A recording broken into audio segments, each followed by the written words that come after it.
Good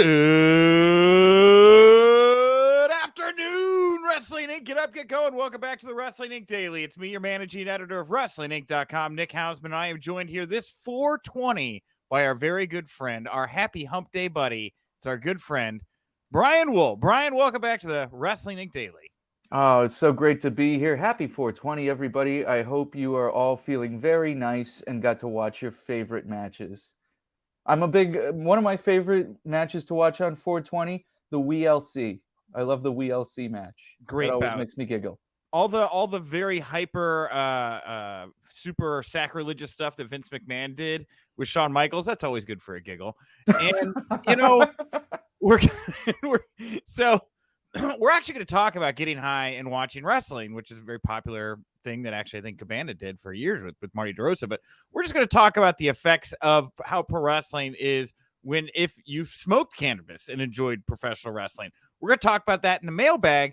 How do those experiences play off of one another? Great conversation, I'm sure, to wrap up today. And later on in the show, after we talk the news of the day, you're going to hear my audio from my interview with Los Lotharios from WrestleMania weekend, which may be one of their last interviews, I guess, because they're teasing that they might break up now over on SmackDown. I mean, as long as they're using them, because I think both of those guys are awesome. They are so good. And they need to be on TV. Agreed. Wholeheartedly agreed. Yeah, I like both of these guys a lot. And, I don't really know either of them that well. I kind of know about them, a little bit of their time, on the indies and stuff. But it was one of those things you just get handed the right person, in these scrums, and there's just a connection there. And yeah, especially with Garza, man, he took that microphone and he took this camera and he just was like, this is my platform now. I'm going to get some things out. I want to say some things. I just think it's a great interview that you're about to hear. He's amazing. And it's in his blood. His his father is Hector Garza from WCW? Yes, I believe that is true. Yeah. We didn't get into that, but anyway, we're going to listen to the full audio here later on. If you want to see it in video form, live in Technicolor, go over to the Wrestling Inc. YouTube channel, watch it over there. All the videos from the media scrums are up and out over there. And I'll tease right now, tomorrow or Friday, we're going to have a big mystery interview on the show. So get excited about that. The chat room is open on all the platforms. Headlocked Heel in the house over on YouTube. Also over on YouTube, we got Antonio Garcia, Daniel Price, even high. WWE and AEW are both bad. So negative, Daniel. Dude, have a little sativa, man. Maybe your indica's bringing you down, brah. That's what I'm saying. Yeah, try a bath bomb. There's more than one way to do this. CBD bath bombs are where it's at. If you haven't had the luxury yet, treat yourself. Shout out to Kush Queen. I love Kush Queen. Kush Queen, there you go, right? Yeah. Ricky Zaldivar, happy 420. Leo Yorugia, I don't even know. I'm sorry, I butchered your last name there. But he just wrote Wednesday. You know what that means. A little Brody reference. That was from over on Facebook. So anyway, wherever you're watching us live right now, jump in the chat room, spark up a bleezy if you're so inclined, wherever you're at. Let's have a good time here. It's time for some news you can use, news that will leave a bruise. Let's start with the obvious. I have run, I think, no less than 4 posts in the last 3 hours, all revolving something around the huge announcement that Tony Khan is going to do tonight on Dynamite. PWInsider.com, they're saying it's something hardcore fans are going to be happy about. The Observer saying that a New Japan AEW Super Show definitely being worked on, but did not confirm that would maybe be the announcement tonight. What's your anticipation level? Where's the bar for you with this huge announcement, B-Wo? I mean, I feel like the Super Show is really what it's got to be, right? I feel like, I'm excited for all the possible dream matches. I want to see Bryan Danielson versus Okada. I want to see CM Punk versus Tanahashi. I want to see, a Bullet Club reunion. And, I want to see all that stuff. I think that's so fun. I want to see, Miro versus Ishii. There's so many possibilities and also with Punk kind of hinting at another event at the United Center. I feel like all of this seems to make sense. And, it's possible, Tony Khan, whenever he says there's an announcement, there's always a part 2. So I feel like, maybe there's something with streaming. There was a news bit, I think, a little bit later about them talking about ROH and Time Warner. So all of these things are coming up. HBO's got live sports coming up on HBO Max this summer. Sure. So I feel like it's coming. It's coming. It all seems to be pointing in the direction of the Super Show. But I remember, last time when this whole major announcement thing was coming along, I was one of the few people I feel like that was saying, like, guys, I think it might be he bought Ring of Honor. Most people thought it was an HBO Max deal, right? I am included in that. But like that was just like the thing is everybody was I was like, oh, well, whatever. But HBO Max, that doesn't seem to be what everybody's buzzing this time. This time it's a Super Show. I'm wondering if this is the misdirection now for a streaming thing, because you're right. Yeah. Tony was over on My Mom's Basement, great name for a podcast, where he confirmed he has been talking with Warner Media about the future of Ring of Honor. It does look like the last Ring of Honor episode aired over the weekend on Sinclair's platform, so it doesn't look like it doesn't look like that connection's intact anymore. Very telling, man. Yeah, maybe there is something to that. Yeah, I think that it's also telling that they went on My Mom's Basement. That's a very, very popular podcast. Sure. So like this is something's happening. Something's happening, and it's got to be big. Tony Khan never underdelivers on these announcements. I think the only thing everyone is the exploding barbed wire death match, and then the lights going out before Satnam Singh debuted. Sure, that's about it. Yeah, and that's pretty good. That's a pretty good track record. Pretty good. Yeah, no, and I don't think the Satnam Singh thing is going to be any kind of detriment to them in the long run. I think it'll be kind of glossed over, honestly, here a lot sooner than later. I would expect that they're going to probably put him in a pretty strong. They're going to present him in a strong way that's going to be convincing. I don't think you're going to do this twice in a row where you get a bad outing from Satnam Singh. Well, especially after those India numbers for WrestleMania. What was it, like 250 million people watched? Something like that? Some insane number like that. Yeah. Wow. So, yeah, I know. The race is back on, but this happens every 5 years. India becomes a hot market, and then we'll see in 8 months, is that momentum still there? For whatever reason, every 5-7 years, somebody tries to crack that nut and get into India and figure out a way to make money over there, pro wrestling. Nobody seems to be able to do it yet.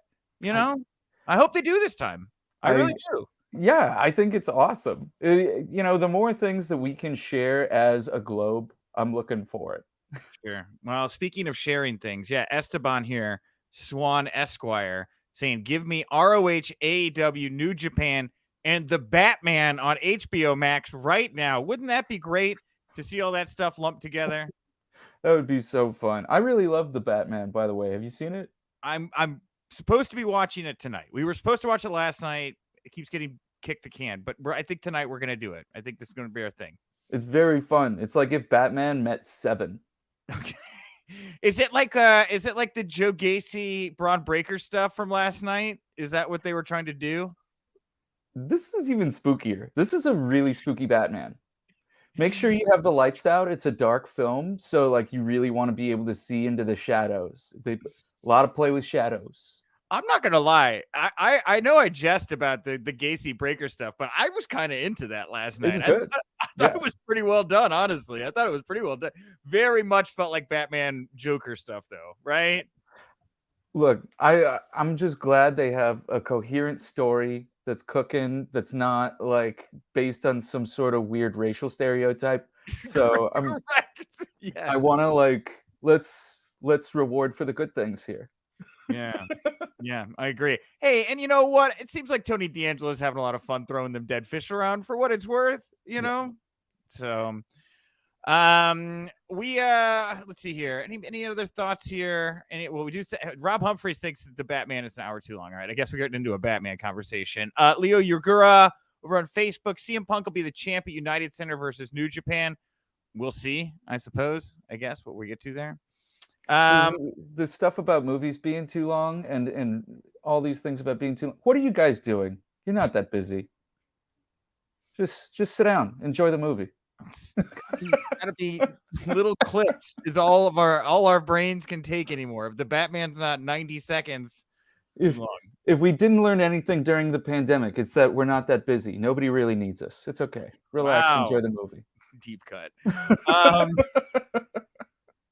Well, switching gears here a little bit, we'll stay in AEW world here. The Observer saying, Bray Wyatt apparently has a very high asking price to return to WWE or join AEW. It should also be noted that his father, IRS, was recently on Bradshaw and Briscoe's show, and he noted that Bray and Bo are likely not done with professional wrestling. They're just trying to figure out what their next steps are or whatever. So, a little ambiguous, but it's the first kind of Bray Wyatt update we've gotten in a little while. Certainly did very, very well on the site, Well, I mean, a lot of us are big Bray Wyatt fans. Really enjoy the stuff that he's done over the years, and I look forward to seeing whatever he decides to make. But I also think it's fine for him to sit out and do whatever he wants to do whatever makes him happy. Now, Bo, I hope he wrestles as soon as possible, because if I have to hear another one of his weird lizard theories, I am gonna explode. Is he still doing this stuff? Somebody was sending me some of this. I thought it was old. Is he still out there spitting lizard people live in the middle of the earth and giants and all this type stuff? It's a lot of goofy Looney Tunes stuff, man. Well, and it's bad. It's all bad. In celebration of 420, there's Bo, right? I'll just say that. There's Bo. So anyway, as long as we're not, it's just cannot be taken seriously. Okay. Fightful saying as a follow-up to the report about FTR from yesterday, FTR still has one more year at least left on their current AEW contracts. Last we had said that their contracts look to be up in the summer. Doesn't look like that's going to be the case. So at least another year or so of FTR. But man, did these guys get a lot of attention overnight with people thinking that they could be the ones to try to pull a tag code, 2 Codys, Well, to me, I feel like FTR really showed their value in the increase in ticket sales and pay-per-view buys on the Ring of Honor show. I feel like they sold that show on their match alone with the Briscoes. Right. And you cannot argue that these guys aren't a draw anymore. It's so clear. And I got to tell you, for me, it was a draw. When I saw that they were on the card, I was like, oh, well, I guess I got to watch this now.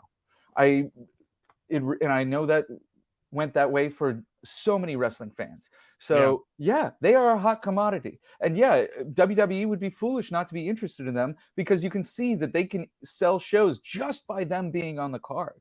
Oh, for sure. And they've, the thing about FTR, I think that they've realized in the last year and a half that's really helped them click is they've really kind of tuned in on social media.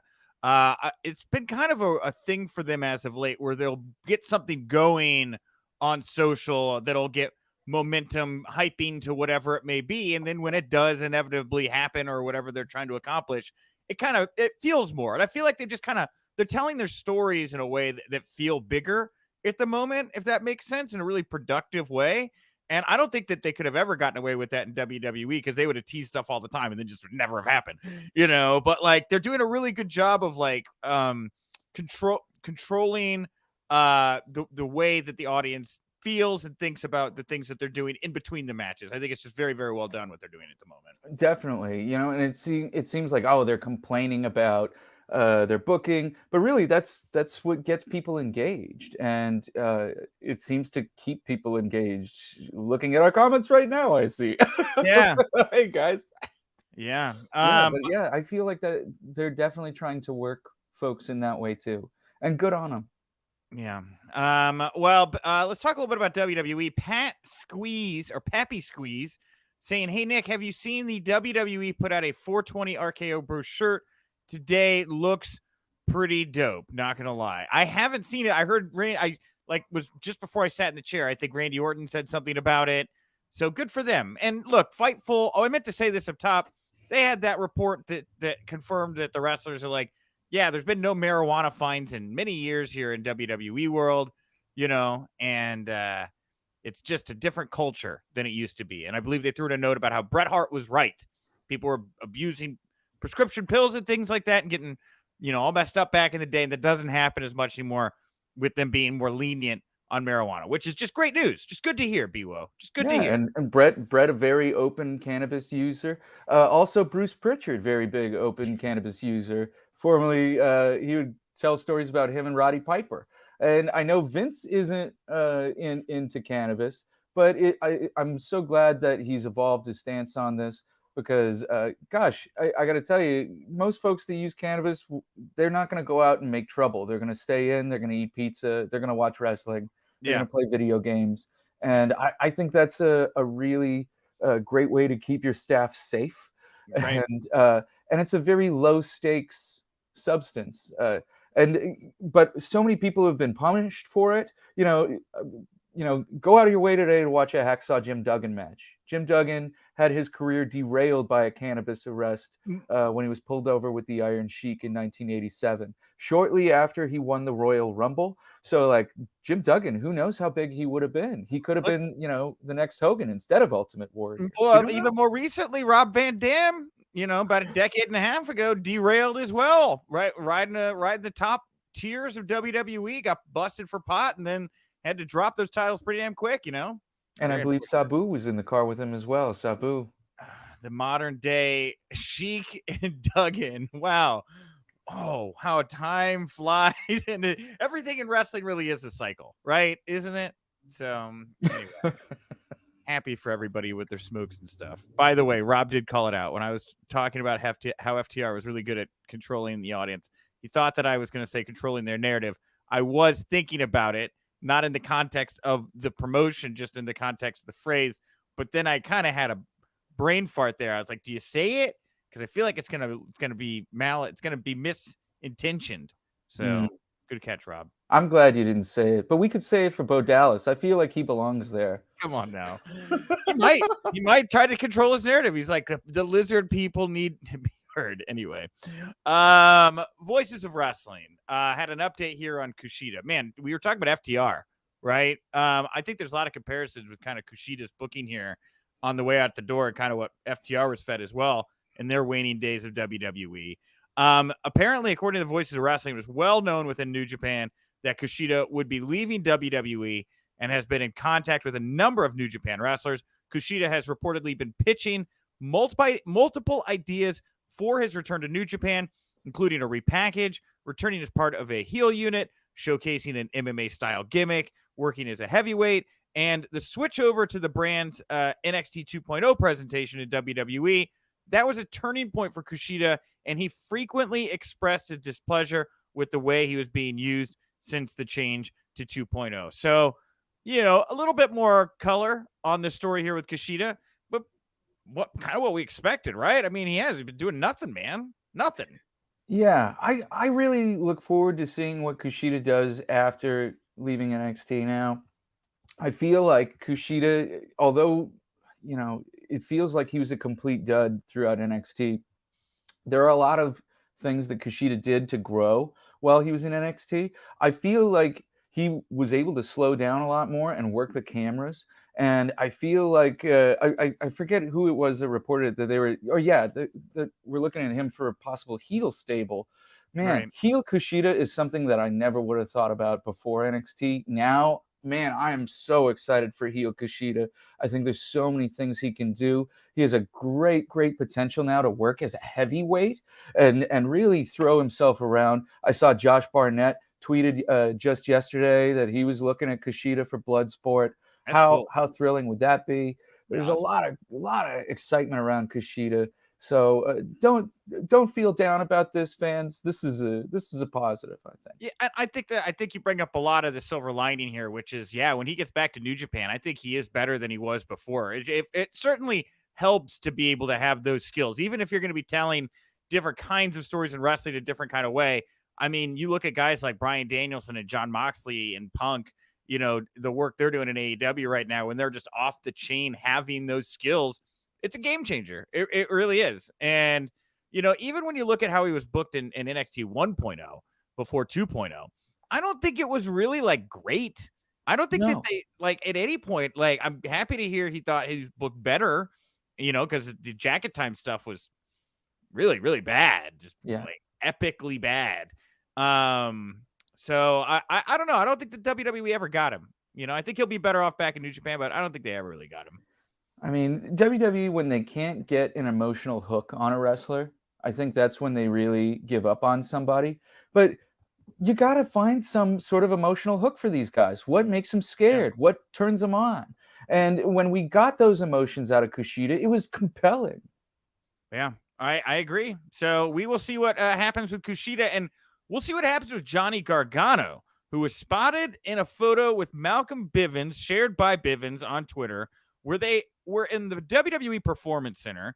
Gargano had Quill with him, new baby, right? And I believe the tag from Bivens was fatherhood whooping his ass, I think is what it said, because Gargano looked very tired in the photo. So is it interesting to you that Johnny Gargano is just walking around the WWE Performance Center hanging out?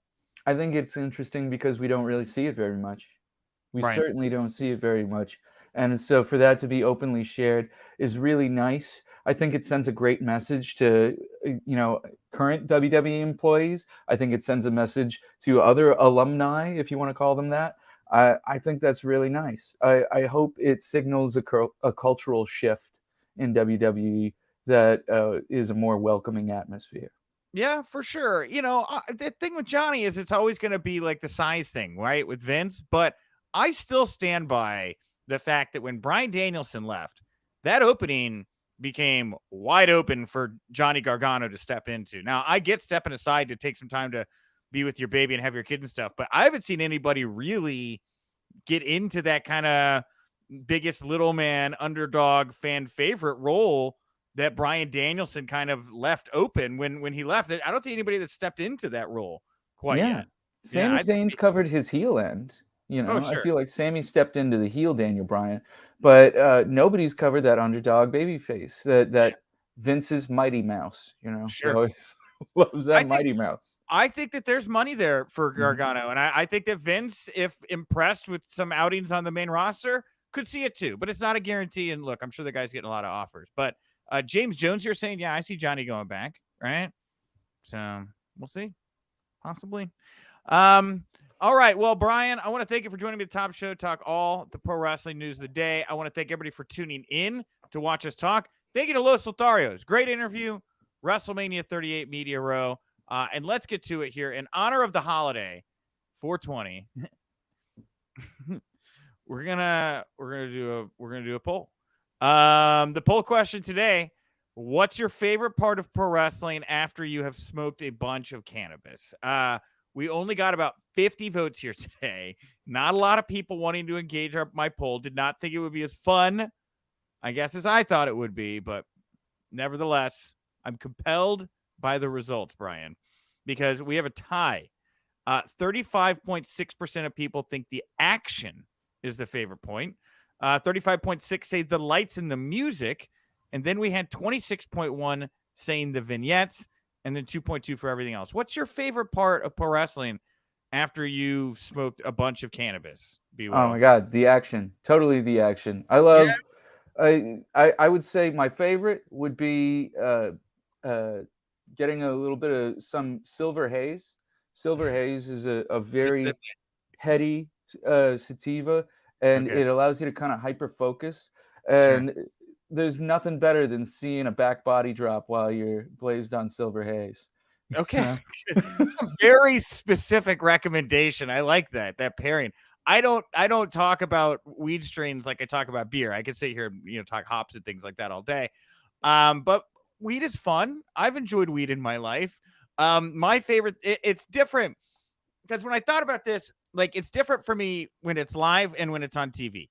Because like when I'm watching on TV, like the vignettes make me laugh and stuff, and I will sit and I will giggle at stupid wrestling stuff. It makes me laugh, right? Mm-hmm. But when I'm there live, I think the action's great, undeniable, right? Wrestling is very fun to watch, but the music and the lights and the pyro at a WWE event, man, that's a ton of fun. Like, when a right theme hits you, right? You're just sitting like, yes, everybody's cheering, that's the like live versus TV, different experiences. That's all I'm gonna say. A little different for me. Oh yeah, the feeling of a live crowd when they pop for like The Rock entering or something like that, or even the feel of the warmth of something like Kane's pyro when he comes out, feeling those flames. That's thrilling. It's fun. Yeah. So I'm giving two answers. So I know that's not the right thing to do here, but whatever. And by the way, Israel Capote says Brian seems like a cool guy. Oh, shucks. Thanks. I agree with that sentiment. All right. Well, we'll wrap it up there for today, everybody. So you can go prattle on and get your little smokeries going here today. Hit up your dispensaries before work gets out and they all fill up and their lines are impossible to get at. You can place orders for pickup. It's a little faster, by the way, if that's available in your area. We have delivery in Los Angeles. We don't have that in Chicago, man. I'm so jealous. So jealous. I get Kushagram, and they just show up. It's so nice. Yeah, I know. I'm aware of the fact that delivery is available in California, San Francisco area. It's great. I know, but tip your bud tenders. Don't forget to tip. Gotta go wait in the old line, right? Stand. I'm not gonna do that. It's not happening for me today. It's better than giving your old dealer a ride somewhere and then you have to sit and pretend like you're buddies. Dude. It is one of those things where I'm going to be an old man. I'll be like, yeah, you had to sit there. And I had this one guy and it was like an hour every time. And like, he would only sell to his friends. And if you weren't a friend, then he wouldn't sell you weed. So like, what's a friend then? You got to sit there and listen to him like ramble forever, whatever. So it's a fun talk. It's a great episode. I'll be back tomorrow. I'll be joined tomorrow by Paul Pratt, aka Polio Del Mar. We're gonna talk all the news, mystery interview for tomorrow. Support the Wrestling Inc. Daily on whatever podcast platform you listen to the show. Support WrestlingInc.com. We're on all the socials, and of course, support the Wrestling Inc. podcast, which goes down tonight, right back here after Dynamite. It's just like this show, only it's at night. Different people. They're talking news, but they're talking Dynamite too. Whatever the huge announcement's gonna be. So. B-Wo, what do you want to put over here before we wrap up the show today? Hacksaw Jim Duggan. Watch a Hacksaw match. Watch a Rob Van Dam match. It'll be great. Yeah, totally. Go watch the Kennel from Hell match. Oh my God. You wanna teeter? That's a good one. I am at Nick_Hausman over on Twitter. Thank you all so much for tuning in. I'll talk to you tomorrow. And remember, if you winked, you didn't miss it.